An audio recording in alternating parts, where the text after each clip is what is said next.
Some like to get even, but it seems as though Khloe Kardashian is living by the whole forgive and forget movement because life's just too dang short, you know?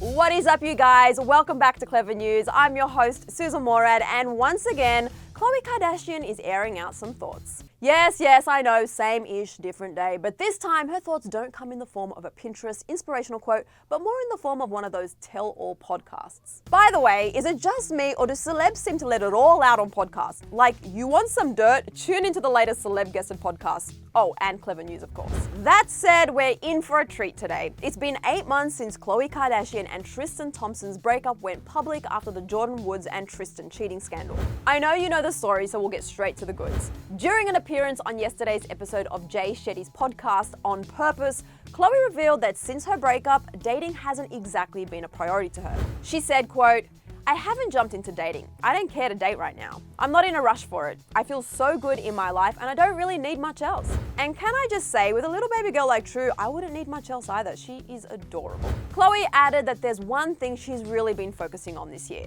She said, quote, "Something that I'm focusing on is just making sure I process everything. I think, especially in my family, we are good at moving on. We have very big forgiving hearts. We just move on, but we don't really talk about things that happened. I don't really know if that's healthy or not." But after all is said and done, one thing that Khloe seems to be really focusing on is being the bigger person, which, if I was being honest, she had plenty of practice with that this year. On the podcast, she also admitted to forgiving Tristan, claiming that he's not a bad person, but that all humans just make mistakes. She said, "It's only gonna hurt me if I'm holding on to this anger and playing this victim role. I don't believe in being a victim. I believe in, okay, this happened to me, let's figure it out, let's push through it. And maybe if I'm open and honest about it, it can help other people feel like it's okay, we're all human, we're all going to get through things." You gotta admit, Coco has a lot of strength. Coco then went on to explain that she believes we're also quick to exile people for sinning differently than oneself. She seems to be in a really good place in her life and she's working on making sure she's healed from being so quick to place judgment. One way she's doing so is by making sure her mornings are filled with me time where she filters through the struggles that are weighing her down. And while Khloe admits she appreciates the sympathy from fans, she's putting things into perspective and to not let herself fall victim to the entire situation. She said, "It is natural to almost be the victim, especially when you are on this platform and the whole world is like, oh, I feel so bad for you. It's like, okay, thank you, but this has also happened, I'm sure, to like hundreds of people before. Not saying that it's right, I'm just saying I'm not gonna die. We're all fine." Most importantly, it seems Khloe is in a forgiving mindset as a lesson to her daughter True. She wants to show their daughter that it's a beautiful thing to forgive her father, stating that he's still a great person. Maybe him and I weren't compatible in that way, but that is okay. Nobody is gonna die here, and I always want True to be surrounded by love. I know babies feel energy, we feel energy, and I just feel just bliss as much as I can. Okay, so it looks like Khloe has learned a thing or two from those daily mantras she keeps posting because I'm about to sign up for some Kardashian counseling. Thankfully, Tristan will always have a place in True's life because the fact of the matter is that True was never the one who was hurt by her father. Khloe revealed, "Him and I have our own relationship and Tristan and True have theirs. I will never come between that. I don't believe in that. I attest that my parents were incredible co-parenters from what I know. My sister Courtney and Scott, they are incredible co-parents. If it's not hindering or hurting you in any way, then it's important to work on all relationships." Slow claps for Coco, y'all. I told you guys, podcasts are a goldmine, didn't I? But one thing to note is that although Khloe seems to be in a good standing with Tristan and aware of what she deserves by now, sources revealed that she hasn't completely ruled out starting things up with the NBA star once again. Tristan has showed much more of an interest in recent months, even more than just co-parenting with Khloe.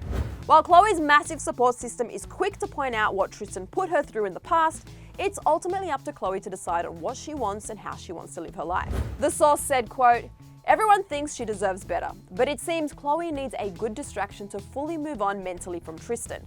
She needs to find a special guy, and so far, she hasn't." But it seems like reconciliation isn't exactly out of the realm of Kar-Jenner possibilities. And if you consider yourself an avid follower of the famous family, you'd know that family actually always does come first. But what I'm getting at is that the apple doesn't fall far from the tree. As in, Kylie Jenner and Travis Scott allegedly had a family meetup just weeks after amicably calling it quits. Following their sudden breakup, Kai was quick to state that the two are on great terms and that their main priority was their daughter Stormi Webster. A source revealed to E! News that the family of three spent Sunday together at Kylie's home, saying they got along well and were so happy being a family with Stormi, it looked like nothing has changed for them. Another source previously shared that, like Khloe and Tristan, Kylie and Travis were also in conversations of getting back together. The source said, they are recovering from their break and are happy to spend time together again. What's meant to be will always find a way. And I'm not 100% sure, but I think I might have learned that from the wise Khloe Kardashian at some point. Anyway, we've got a lot to discuss, so right now I gotta know what you think about Khloe's interview. Do you think she and Tristan have a chance of getting back together? And do you think Kylie and Travis will work things out? Get chatting right here in the comment section below. And while you're down there leaving comments, you guys, if you haven't hit that subscribe button before, I don't know what you're waiting for. Hit that subscribe button right there and also hit the bell to be notified the second we post a new Clevver News update. And you can catch up on everything you missed right over here. I'm Sussan Mourad. Thanks so much for hanging out with me and I will catch you later. Bye guys.